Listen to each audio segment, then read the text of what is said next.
কখনো কি ভেবেছেন যখন সবকিছু হারিয়ে যায়, টাকা, সম্মান, চাকরি, তখন কি জিনিস আপনাকে ধরে রাখে? এই সিনেমাটি ঠিক সেই প্রশ্নের উত্তর খোঁজে। এটি এক যুবক যার নাম শক্তি। তার গল্প, যে জীবনে শুধু টাকাকেই গুরুত্ব দিয়েছিল, কিন্তু একের পর এক ধাক্কা খেয়ে বুঝতে পারে জীবনের আসল অর্থ আসলে পরিবার, সম্পর্ক আর ভালোবাসায় লুকিয়ে আছে। শুরু থেকে শেষ পর্যন্ত টুইস্টে ভরপুর এই গল্পে আছে ইমোশন, নাটক, প্রত্যাশা আর এক গোপন বার্তা।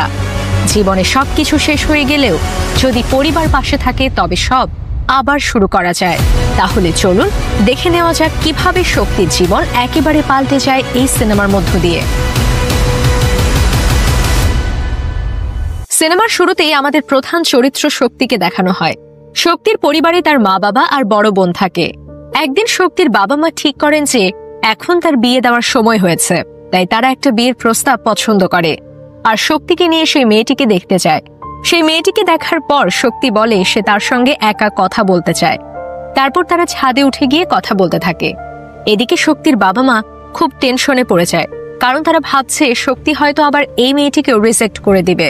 এখান থেকে আমরা জানতে পারি যে শক্তির বাবা মা এর আগেও তার জন্য 7টা বিয়ের প্রস্তাব দেখেছিল, কিন্তু শক্তি সবগুলোকেই না করে দিয়েছে। তাই এবারও যদি না করে দেয় এই ভয়েই তারা অস্থির থাকে। অন্যদিকে শক্তি ছাদে গিয়ে মেয়েটিকে জিজ্ঞেস করে, তুমি তো চাকরি করো, তোমার বেতন কত? মেয়েটি উত্তর দেয় 30,000 টাকা। ব্যাস, যা হবার তাই হলো। এই কথা শোনার সাথে সাথেই শক্তি আর দেরি না করে এই মেয়েটিকেও রিজেক্ট করে। তারপর তার বাবা মার কাছে এসে বলে, সব বোঝা শেষ, চলো বাড়ি যাই। আসলে শক্তি কেন সব মেয়েদের রিজেক্ট করে জানেন? কারণ শক্তির ইচ্ছা যে মেয়েটিকে সে বিয়ে করবে তার ইনকাম যেন তার ইনকামের চেয়ে বেশি হয়, অথবা অন্তত পক্ষে সমান হয়। এইরকম একটা মেয়ে পেলে তবেই সে বিয়ে করবে, তার আগে নয়। আর দরকার হলে সে এজন্য চিরকুমার থাকবে। শক্তি একটা আইটি কোম্পানিতে কাজ করে আর প্রতি মাসে 1 লক্ষ টাকা স্যালারি পায়। শক্তির বাবা তাকে প্রশ্ন করে, তুই কেন চাইছিস তোর স্ত্রী তোর থেকে বেশি ইনকাম করবে? টাকাই কি সব? তোর এমন একজন সঙ্গী লাগবে না যে তোকে আর পরিবারকে ভালোভাবে দেখভাল করবে, ভালো ভালো রান্না করবে, তোমার সেবা যত্ন করবে? কিন্তু শক্তি বলে, বাবা, তোমার চিন্তা ভাবনা এখনো পুরনো। আজকের কম্পিটিশনের যুগে আমাদের প্র্যাকটিক্যালি চিন্তা করতে হবে, না হলে যুগের সাথে চলতে পারবে না। সে আরো বলে, তুমি যদি এমন একজন মেয়েকে পেতে যে নিজেই স্বাবলম্বী, নিজেই ভালো ইনকাম করে, তাহলে তোমার জীবনটাও পাল্টে যেত। এই কথা শুনে শক্তির বাবা রেগে বলে, তোর মা কারো চেয়ে কম কিছু না, সে আমাকে তোদের সবাইকে খুব ভালোবাসে, সকাল থেকে রাত পর্যন্ত পরিশ্রম করে, তোদের সুখেই তার সুখ। ল্যাপটপে কাজ করলে কি খালি সেটাই কাজ? আর হ্যাঁ, ইনকাম করা মেয়ে হয়তো পাবি, কিন্তু তোদের মায়ের মতো একজন স্ত্রী তুই কোথাও পাবি না। কিন্তু তবুও শক্তি নিজের সিদ্ধান্ত বদলায় না। সে ডিটারমাইন্ড, তার বউকে অবশ্যই তার থেকে বেশি ইনকাম করতে হবে, অন্তত পক্ষে তার সমান, না হলে বিয়ে নয়। এখানে আমরা জানতে পারি যে শক্তির দুলাভাই দুবাইয়ে চাকরি করে, তাই তার বোন আর ভাগ্নি শক্তির ফ্যামিলির সাথে থাকে। এরপর দেখা যায় শক্তি শহরের একটা ডেভেলপড এরিয়াতে জমি কিনে সেখানে নতুন একটা বাড়ি তৈরি করা শুরু করে, কারণ শক্তি চায় তার পরিবার একটা বড় এবং সুন্দর বাড়িতে খুশিতে থাকুক। এই নতুন বাড়ির জন্য সে ব্যাংক থেকে লোন নেয় এবং স্থানীয় কিছু লোকজনের কাছ থেকেও টাকা ধার করে। একদিন সেই বাড়ি নির্মাণ কাজ যখন চলছিল, তখন সে তার বাবা মাকে সেই বাড়ি দেখাতে নিয়ে যায়। বাড়ি দেখে তার বাবা মাও অনেক খুশি হন, তবে তার বাবা একটু চিন্তিত হয়ে জিজ্ঞেস করে, আমাদের পুরনো বাড়িটাও তো খারাপ না, এত তাড়াহুড়ো করে নতুন বাড়ি কেন? তখন শক্তি উত্তর দেয়, আর কতদিন পুরনো বাড়িতেই থাকবে? আমাদের স্ট্যাটাস অনুযায়ী আমাদের বাড়িটাও হওয়া উচিত, না হলে সমাজের স্ট্যাটাস মেনে চলা দেয়। আর ব্যাংক লোন নিয়ে চিন্তা করো না, আমি সব সামলে নেব। পরবর্তী দৃশ্যে মনোজ নামের একজন ইনভেস্টমেন্ট কোম্পানির এজেন্ট শক্তির কাছে আসে। সে বলে, তোমার জন্য একটা গুড নিউজ আছে। তুমি আমাদের কোম্পানিতে 4 বছর আগে যে টাকা ইনভেস্ট করেছিলে তার সুদের হার 12% থেকে এখন 18% হয়ে গেছে। এই কথা শুনে তো শক্তি খুব খুশি হয়। মনোজ বলে, তুমি এখন আমাদের প্রিমিয়াম কাস্টমার, তাই তোমার জন্য একটা স্পেশাল অফার আছে। এখন যদি তুমি 1 কোটি টাকা ইনভেস্ট করো তাহলে 3 বছরের মধ্যেই সেটা দ্বিগুণ হয়ে যাবে। শক্তি বলে, আমি এত টাকা ইনভেস্ট করতে পারবো না, আমার কাছে 30 থেকে 50 লাখের বেশি নেই। তখন মনোজ বলে, এটার জন্য আমার কাছে একটা প্ল্যান আছে। আমি 4টা আলাদা আলাদা ব্যাংক থেকে তোমার নামে 25 লাখ করে লোন পাইয়ে দেব। সেই টাকা তুমি আমাদের কোম্পানিতে ইনভেস্ট করো। শক্তি যখন শুনল টাকা ডাবল হয়ে যাবে, তখন সে কোনো চিন্তা না করে লোভে পড়ে ওকে বলে দেয়। এদিকে শক্তির বাবা মা আবারও তার জন্য আরেকটা বিয়ের প্রস্তাব ঠিক করে। শোনা যায় ওই মেয়েটির স্যালারি নাকি 2 লাখ টাকা। এটা শুনে শক্তিও রাজি হয়ে যায়। পরদিন সকালে তারা মেয়েটিকে দেখতে যাওয়ার জন্য রওনা হতে চাইলে শক্তির অফিস থেকে ফোন আসে, জরুরি একটা কাজ আছে, অফিসে তাকে আসতেই হবে। তাই শক্তি নিজে যেতে না পারলেও বাবা মা ও বোনকে পাঠিয়ে দেয়। কিন্তু সে তাদের বলে, আমার শর্ত তো তোমরা জানোই, তাই মেয়েটা দেখতে যেমনই হোক না কেন আমার কোনো আপত্তি নেই। ইনকাম কত করে সেটাই মূল বিষয়, চেহারা দিয়ে আর কি হবে, কালো আর ধলা বাইরে কেবল। তারপর শক্তির পরিবার মেয়েটির বাড়িতে পৌঁছায়। মেয়েটির মামা এসে সবাইকে পরিচয় করিয়ে দেন। মেয়েটির নাম শিবানী। এখানেই গল্পে একটা নতুন মোড় আসে।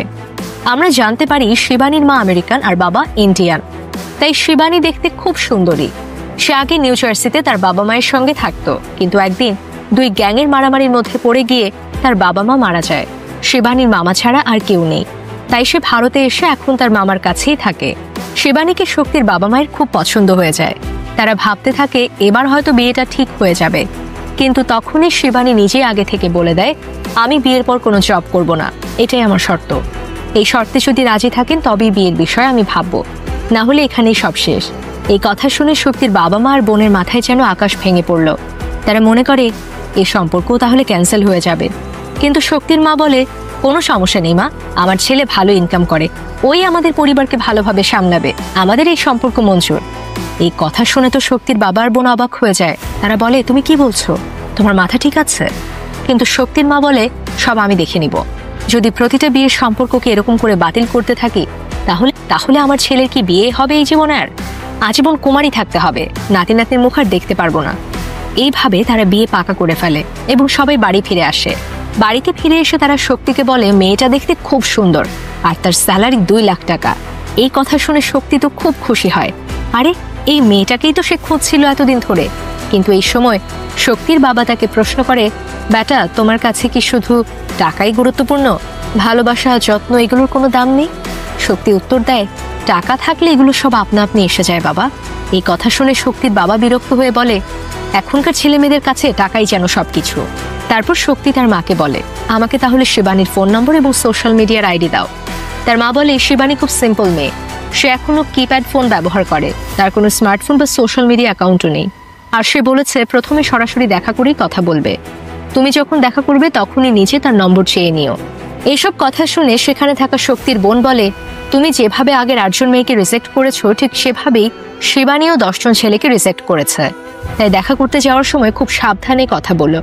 আরেকটা জিনিস, তার সামনে কখনোই তার স্যালারির কথা তুলো না, কারণ যদি সে বুঝে ফেলে যে তুমি শুধু টাকা দেখেই বিয়ে করতে চাইছো তাহলে সেও বিয়ে বাতিল করে দেবে। এই কথা শুনে শক্তি বিরক্ত হয়ে বলে, আমি কি পাগল নাকি আবার তার স্যালারি নিয়ে কথা তুলবো? আমার তো ইতিমধ্যেই স্যালারির ব্যাপারটা জানা আছে বলে হেসে ফেলে।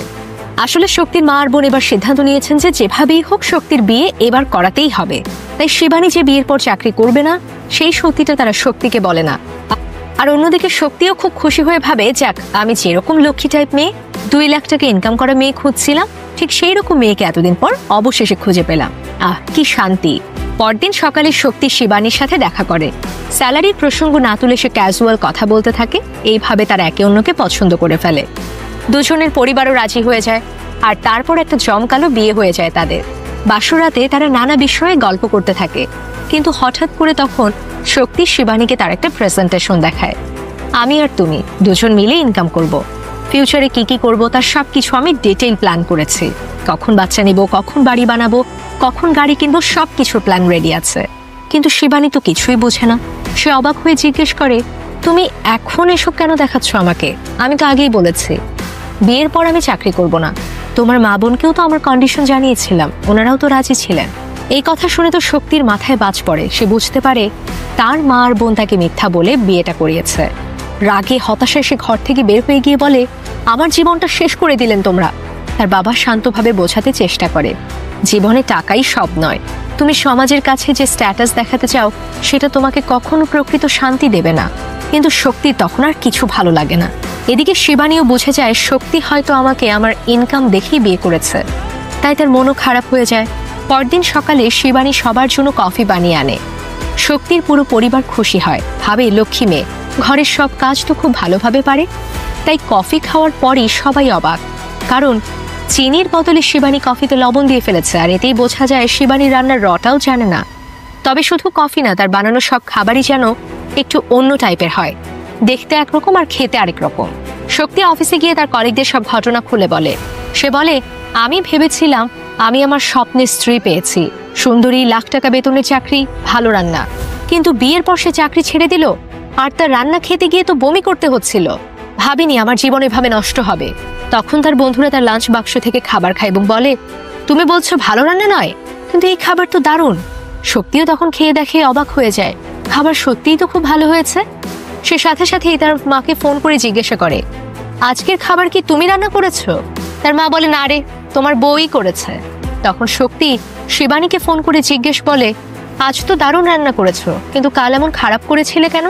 শিবানী তখন বলে, আমি ইচ্ছা করেই প্রথম দিন খারাপ রান্না করেছিলাম, কারণ প্রথম দিনেই যদি ভালো রান্না করতাম তাহলে আজকে কল করে বলতে না যে রান্না ভালো হয়েছে, কারণ মানুষ সবসময় খারাপটাই মনে রাখতে চায়। এদিকে শক্তির মনে একটা চিন্তা তৈরি হয়, যেভাবেই হোক আমি শিবানীকে আবার চাকরিতে ফিরিয়ে আনবো। তাই সে ইনিয়ে বিনিয়ে বারবার শিবানীকে বলার চেষ্টা করে, কিন্তু শিবানী স্পষ্ট করে দেয়, আমার চাকরি করতে ভালো লাগে না, দয়া করে এই বিষয়ে আর কথা বলো না। এভাবেই দিন কেটে যাচ্ছিল।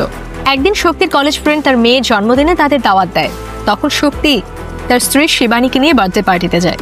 কিন্তু এখানে একটা টুইস্ট আছে, কারণ শক্তির বন্ধুর বউ আর কেউ নয়, সেই মেয়ে যাকে আমরা মুভির শুরুতে দেখেছিলাম, যার বেতন মাত্র 30,000 টাকা বলে শক্তি তাকে রিজেক্ট করে দিয়েছিল। সেই মেয়ে শক্তিকে দেখে তার কাছে আসে। বিভিন্ন বিষয়ে কথা বলার এক পর্যায়ে জানতে পারে যে শিবানী গৃহিণী, কোনো চাকরি করে না। সে তো মনে মনে খুব হাসতে থাকে আর বলে, বেতন কম পাই বলে আমাকে অপমান করেছিলে, আর এখন 30,000 টাকা তো দূরে থাক, সারাদিন হাড়ি পাতিল ঠেলতে ঠেলতে তোমার স্ত্রীর দিন যায়, এটাই তোমার উপযুক্ত শাস্তি। এসব শুনে শক্তি আর চুপ থাকতে পারে না। সে শিবানীকে নিয়ে বাড়ির দিকে রওনা হয় এবং সারা রাস্তা তার সাথে ঝগড়া করতে থাকে। কিন্তু শিবানী তবুও তার সিদ্ধান্তে অটল, আমি চাকরি করব না। তার যুক্তি, আমি আমেরিকা থেকে দেশে ফিরে এসেছি পরিবারকে নিয়ে সুখীভাবে থাকতে, আমি একটি পিসফুল লাইফ লিড করতে চাই। কিন্তু শক্তি কিছুই বুঝতে চায় না। ফলে দুজনের মধ্যে তুমুল ঝগড়া শুরু হয়। দুজন ঝগড়া করতে করতে বাড়ি ফিরে আসে। শক্তির বাবা বলে, জীবন এবং টাকা দুটো আলাদা জিনিস বেটা। জীবনের একটা ছোট অংশ হলো টাকা, টাকাই জীবন নয়। তাই কারোর সাথে নিজেকে কম্পেয়ার করো না। তবে হ্যাঁ, কিছু টাকা থাকতে হবে ভালোভাবে বেঁচে থাকার জন্য, কিন্তু যদি তুমি টাকা অর্জন করতে গিয়ে জীবনের অন্যান্য দিকগুলোকে নষ্ট করে দাও, তাহলে লাভটা কোথায়? এই কথা শুনে শক্তির আরো রাগ বাড়ে এবং সে বলে, আমার কাছে শুধু টাকাই গুরুত্বপূর্ণ, বুঝলে? টাকা থাকলে সবকিছু সম্ভব, সবকিছু তোমাদের কাছে আসবে। তোমাদের পুরনো দিনের উপদেশ আমার জন্য কোনো কাজে আসবে না বাবা, আর আমি এসব শুনতেও চাই না। আমার শুধু টাকা দরকার। শক্তি নিজের জীবনে অনেক স্বপ্ন দেখেছিল, কিন্তু এখন সে অনুভব করছে যে পরিবার সবাই তাকে ঠকিয়েছে। সত্য গোপন করে তাকে বিয়ে দেওয়া হয়েছে, যার ফলে তার জীবন নষ্ট হয়ে গেছে। সে ভাবতেই পারে না যে তার পরিবারের লোকজন তার এমন শত্রু হবে। পরদিন অফিসে গিয়ে শক্তি জানতে পারে যে সে যে বড় প্রজেক্টের উপর এতদিন কঠোর পরিশ্রম করছিল সেটা প্রায় শেষ হতে যাচ্ছিল, কিন্তু তার ম্যানেজার তাকে বাদ দিয়ে অন্যদের এখন সেই প্রজেক্টের দায়িত্ব দিয়েছে। ম্যানেজার ছিল তেলবাস বস। যে কর্মচারী তাকে ভালো তেল দিত সে তাকে ভালো ভালো প্রজেক্টগুলোর দায়িত্ব দিত। তাই শক্তি রেগে গিয়ে ম্যানেজারের কাছে যায়, কিন্তু ম্যানেজার তার সিদ্ধান্ত বদলায় না। ম্যানেজারের ওপর আরো রেগে গিয়ে শক্তি অফিস থেকে বের হয়ে যায়। পরের দিন সকালে শক্তি টিভি দেখে হতভম্ব হয়ে যায়, কারণ যে কোম্পানিতে সে কোটি টাকা লগ্নি করেছিল সেই কোম্পানি আসলে ফ্রড। মালিকরা লোকজনের টাকা মেরে পালিয়েছে। সে তৎক্ষণাৎ সেই কোম্পানির এজেন্ট মনোজকে ফোন করে, কিন্তু ফোনে যোগাযোগ করতে পারে না। পরে মনোজের কাছে গিয়ে শক্তি দেখে যে পুলিশ তাকে আটক করেছে, আর পুলিশ কোম্পানির মালিককেও খুঁজছে। এটা দেখে শক্তির মাথায় যেন আকাশ ভেঙে পড়ে। তার জীবনের সকল সঞ্চয় এভাবে মাটি হয়ে গেল। পরে অফিসে ফিরে এসে শক্তি জানতে পারে যে তার সহকর্মী ভাস্করও একই কোম্পানিতে 10 লাখ টাকা লগ্নি করেছিল। কিন্তু সে যখন জানতে পারছে যে এই টাকা নিয়ে কোম্পানি পালিয়ে গেছে, সে এটা মেনে নিতে পারে না, কারণ সেই টাকা তার মেয়ের ভবিষ্যতের জন্য বিনিয়োগ করেছিল। তাই সে বিল্ডিং থেকে ঝাঁপ দিয়ে আত্মহত্যা করে এবং মারা যায়। এদিকে শক্তি অফিসের ম্যানেজারের কাছে জানতে পারে যে সে নাকি তার প্রজেক্টের বিস্তারিত তথ্য টাকার লোভে অন্য একটি কোম্পানির কাছে বিক্রি করেছে, আর এই অজুহাতে ম্যানেজার তার উপর রিভেঞ্জ নেওয়ার জন্য তাকে চাকরি থেকে বরখাস্ত করে দেয়। এদিকে শক্তির স্ত্রী এবং পরিবার সবাই বাড়িতে একসাথে সময় কাটাচ্ছিল। শক্তি অফিসের ঘটে যাওয়া ঘটনাগুলো পুরো হতাশা এবং ফ্রাস্ট্রেশন স্ত্রী এবং পরিবারের উপর বের করে দেয়। সবাইকে যা তা বলে গালাগালি করে এবং ঝগড়া করতে থাকে। তার আচরণ দেখে সবাই অবাক হয়ে যায় এবং তারা বুঝতে পারে না কেন সে এমন আচরণ করছে। তারা ভাবে হঠাৎ করে শক্তির আবার কি হলো, সে কি পাগল হয়ে গেছে? দেখতে দেখতে 1 মাস চলে যায়। শক্তি চাকরি হারিয়েছে, ব্যাংকগুলোর ইএমআই পরিশোধ করতে পারছে না। ফলে ব্যাংক কর্মকর্তারা এবং পাওনাদাররা টাকা চাইতে ফোন করে। শক্তির কাছে তো কোনো টাকা নেই, তাই সে ফোন ধরে না। কিন্তু এভাবে আর কতদিন? ফোনে না পেয়ে ধীরে ধীরে ব্যাংক কর্মকর্তারা এবং পাওনাদাররা তার বাড়িতে আসতে শুরু করে। এতে শক্তি বিপদে পড়ে। শেষে সে বাড়ির স্বর্ণের গহনা লুকিয়ে বিক্রি করে পাওনাদার এবং ব্যাংকের টাকা কিছুটা পরিশোধ করে। কিন্তু শক্তির চালচলন এবং আচরণ দেখে শিবানীর সন্দেহ হয়। সে শক্তির বন্ধুদের সাহায্যে ঠিকই সবকিছু জানতে পারে। সেই বিষয়ে শক্তির সঙ্গে কথা বলতে চায়, তবে শক্তি তার কোনো কথা শুনতে চায় না। তাই শিবানী তার সিদ্ধান্ত পাল্টায়। সে আবার চাকরি খুঁজতে শুরু করে। অন্যদিকে শক্তি তার বিনিয়োগ করা কোম্পানির মালিককে খুঁজে বের করে এবং তার কাছে গিয়ে টাকা ফেরত চাইতে শুরু করে। কিন্তু কোম্পানির মালিক শক্তিকে তার লোকজন দিয়ে মারধর করে এবং তাকে তাড়িয়ে দেয়। এরপর শক্তি একজন আইনজীবী নিয়ে পুলিশের কাছে যায় এবং কোম্পানির মালিকের বিরুদ্ধে প্রতারণার মামলা করতে চায়। আইনজীবী তাকে সতর্ক করে দেয়, কিন্তু শক্তি তাতে গুরুত্ব দেয় না এবং মামলা দায়ের করে। বাড়ি ফেরার পথে শক্তি অসুস্থ হয়ে রাস্তায় পড়লে বস্তিতে বসবাসকারী রাঘব নামক এক দরিদ্র ব্যক্তি তাকে দেখে এবং তাকে তার বাড়িতে নিয়ে যায়। রাঘব তাকে চা খেতে দেয়। শক্তি তার ছোট ঘর ও পরিবারের সুখী জীবন দেখে অবাক হয়। এ বিষয়ে প্রশ্ন করলে রাঘব তাকে বলে, স্যার, জীবনকে কখনো অতিরিক্ত সিরিয়াসলি নেওয়ার দরকার নেই, না হলে একসময় জীবনই আমাদের সিরিয়াস করে দেবে। জীবনে টাকা বা অঢেল কিছু থাকা জরুরি নয়, বরং জীবনের সবচেয়ে গুরুত্বপূর্ণ হলো আমরা যাদের ভালোবাসি তাদের সঙ্গে সুখে থাকতে পারা। এটা শুনে শক্তি জীবনের আসল মানে বুঝতে পারে। সে বুঝে যায় জীবন শুধুমাত্র টাকা বা অতিরিক্ত সুখের জন্য নয়, বরং সাদাসিধে জীবনযাপন এবং কষ্টের মধ্যেও সুখ খুঁজে বের করা যায়। তারপর শক্তি প্রার্থনা করতে একটি মন্দিরে যায়। এই সময় একটি শিশু সেখানে আসে। শিশুটি তাকে বলে, মানুষের জীবনে কষ্ট আর সুখ দুটি একসঙ্গে থাকে, কিন্তু কোনো কিছুই স্থায়ী নয়।